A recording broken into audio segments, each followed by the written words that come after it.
Salut, moi c'est Lisa. Alors comme toutes les semaines, on va enquêter sur un sujet qui m'intéresse. Salut, c'est parti! Salut papa! Salut Lisa, comment ça va? Ça va et toi? Très bien, on va parler des monuments et tu as plein de questions sur différents monuments, c'est ça? Oui. Voilà, toi, les vacances commencent à rentrer dans ta tête et tu penses à visiter les monuments du monde, c'est ça? Ouais. C'est ça. Alors c'est parti pour l'enquête sur les monuments du monde.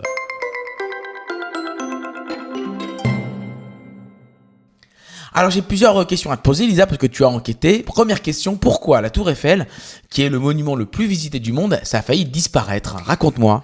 C'était construit pour l'exposition universelle de 1889. Et ça devait être détruit après. Et Gustave Eiffel, il a réussi à négocier avec la ville pour la garder 10 ans de plus. D'accord, mais au bout de 10 ans, qu'est-ce qui s'est passé? On a trouvé une utilité pour la tour. Quelle est cette utilité Lisa? En fait, la grande pointe au-dessus, ça permet d'étaler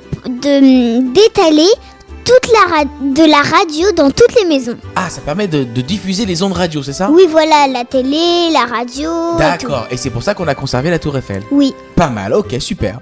Autre question Lisa, pourquoi le Taj Mahal, qui est un monument très connu en Inde, c'est un monument qui est lié à l'amour avec une histoire très triste? Alors l'empereur voulait créer un monument en l'honneur de sa 3e femme. D'accord. Elle était morte en accouchant de leur enfant. Oh, c'est triste ça. Il est enterré auprès d'elle. Oh, c'est une triste histoire ça. Ouais, bon.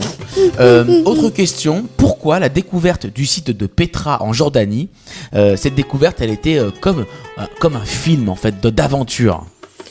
Alors, abandonnée au 6e siècle, cette capitale, construite dans la roche, fut ensuite occupée par des bédouins nomades qui a refusé l'accès. Alors, comment ils l'ont découvert s'ils refusaient l'accès aux gens extérieurs?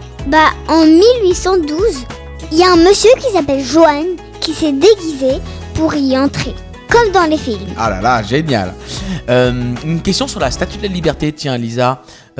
Comment ça se fait qu'elle est née en France, la Statue de la Liberté? Alors créée par le sculpteur français Auguste Bartholdi en 1844, cette statue est un cadeau de la France aux États-Unis à l'occasion des 100 ans de leur indépendance. Oh, pas mal, c'est un joli cadeau, Pourquoi la muraille de Chine, elle a été créée, c'était il y a très longtemps, hein? C'était quand exactement? Au 4e siècle avant Jésus-Christ. Et elle fait quelle longueur la muraille de Chine?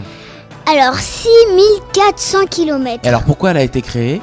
Pour se protéger des invasions barbares venant d'Europe du Nord. Ok, c'est pour ça que les Chinois ils ont créé cette muraille.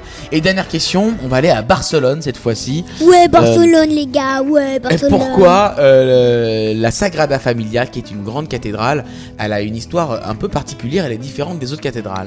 Alors cette cathédrale est en construction depuis 136 ans. Ah quand même. Ouais, quand même. Ah oui. Elle prend forme petit à petit selon les maquettes de l'architecte. D'accord. Antoine Gaudy. Et elle sera finie quand cette cathédrale, parce qu'elle n'est pas finie encore? Alors on espère qu'elle sera terminée en 2026. Oh, c'est dans pas longtemps ça finalement, c'est dans quelques années. C'est quand même un peu longtemps. Dans 4 ans, ça fait 110 ans qu'on l'a construit. Ouais, c'est bien sûr. Bon écoute, on a parlé de plein de sujets sur tous les monuments, donc je pense que c'est une enquête résolue. Et on passe à la blague du jour. Oui. Alors c'est parti pour la blague du jour. Je crois que c'est une devinette cette fois-ci, Lisa, d'après ce que tu m'as dit. Oui, exactement. Qu'est-ce qui est plus grand que la Tour Eiffel, mais qui ne pèse rien? Oh là là, je sais pas du tout. Vous voulez que je vous dise? Je veux bien que tu me dises, Son ombre. Son ombre, pas mal. Merci beaucoup, Lisa. De rien. C'était les enquêtes de Lisa avec mon papa. À très bientôt, Lisa. À bientôt, à la semaine pro.